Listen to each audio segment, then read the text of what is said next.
আওয়ামী লীগকে বাদ দিয়ে বাংলাদেশে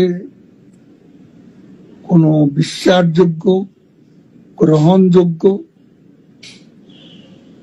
নির্বাচন নিরপেক্ষ নির্বাচন হতে পারে না এবং তারা নিজেরাও আদৌ নির্বাচন দেবে এ ব্যাপারে আমরা যথেষ্ট সন্দিহান।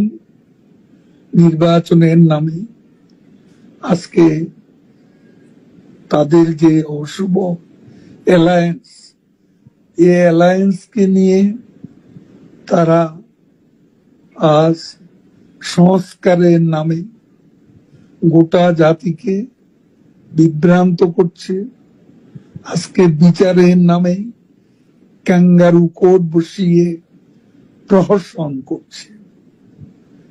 এই ধারা আমরা গুড়িয়ে দেব এবং এর বিরুদ্ধে আমাদের প্রতিরোধ চলবে।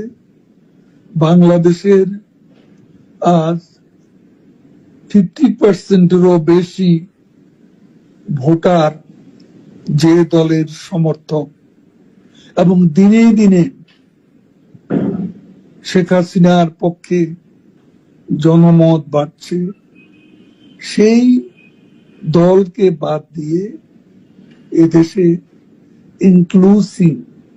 ইনক্লুসিভ বা অংশগ্রহণমূলক